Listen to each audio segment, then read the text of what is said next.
আজকে আমি সাপ্তাহিক রাশিফলের কথা বলবো। 7ই অক্টোবর থেকে 13ই অক্টোবর পর্যন্ত রাশিফলের কথা বলবো এক সপ্তাহের।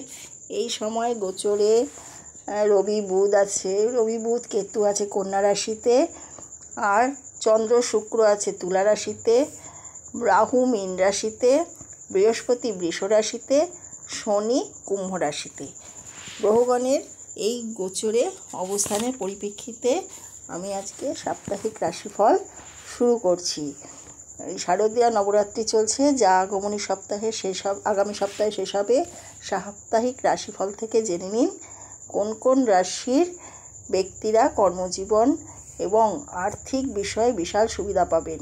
মেষ থেকে মীন 12টি রাশির জন্য আমি আসছি মেষ রাশির কথা। মেষ রাশির ব্যক্তিরা ব্যবসায় উন্নতি ও প্রসার করবেন, তাতে আর্থিক লাভ হবে। চাকরিতে পদোন্নতি পেতে পারেন। টাকা ধার করা এড়িয়ে চলুন। আর মোটের ওপর সর্বোপরি ভালো থাকবেন। বৃষ রাশি, কমিশনের কাজের সাথে যারা যুক্ত ব্যক্তিরা আর্থিকভাবে লাভবান হবেন এবং চাকরিতে আর্থিক লাভবান হওয়া। বিনিয়োগের ব্যাপারে সতর্ক থাকুন, অর্থের ক্ষতি হতে পারে। চট করে কারো কথায় কোথাও বিনিয়োগ করবেন না, খুব সাবধানে টাকা খরচা করবেন। মিথুন রাশি, ব্যবসায়িক আর্থিক লাভ, বিদেশ যাত্রাতেও লাভ আছে। কোনো ধর্মীয় অনুষ্ঠানে অর্থ ব্যয় করবেন। আইটি সেক্টরের সাথে যুক্ত ব্যক্তিরা আর্থিকভাবে লাভবান হবেন।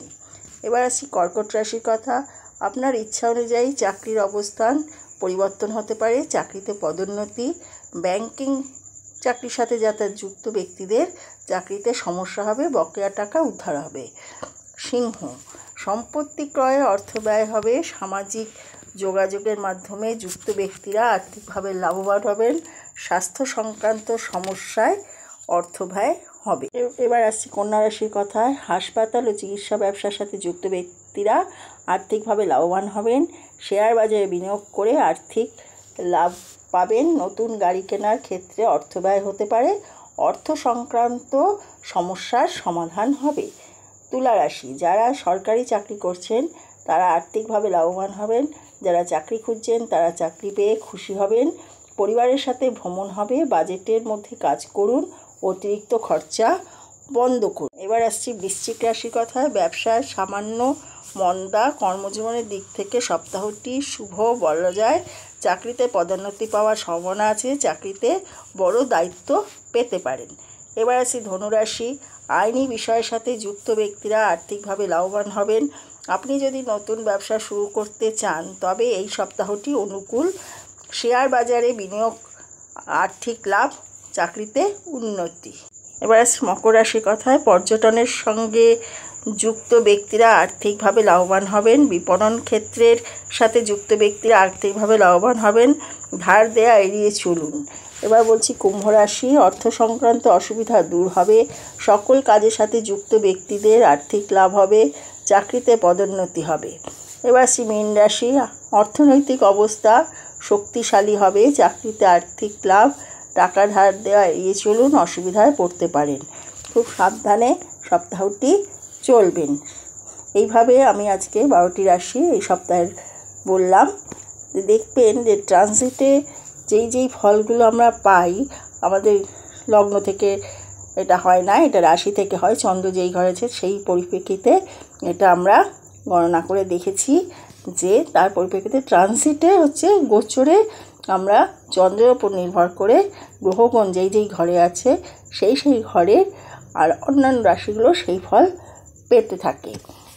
এই সপ্তাহটা দুর্গাপুজোর সপ্তাহ। খুব ভালো করে আনন্দ করে সবাই কাটান। কেউ মনে দুঃখ, দরিদ্রতা বা কোনো রকম ভয় ভীতি রাখবেন না। সব মায়ের কৃপায় ঠিক হয়ে যাবে। সব সময় দুর্গা নাম স্মরণ করবেন। এরপরে আমি রাশির যে অসুবিধাগুলো সেইগুলো নিয়ে আমি কিছু ভিডিও করব, আপনারা দেখবেন। আমার ভিডিওটি ভালো লাগলে লাইক, কমেন্ট, শেয়ার করে দেবেন। আর নতুন নতুন ভিডিও পেতে চ্যানেলটি সাবস্ক্রাইব করে দেবেন। এইভাবে আমি রেগুলার রোজকার রাশিফল যেমন বলবো, সাপ্তাহিক রাশিফলও থাকবে। তার সাথে আমি কিছু রেমেডিও বলবো। আমার ভিডিওগুলো দেখতে থাকুন। নমস্কার।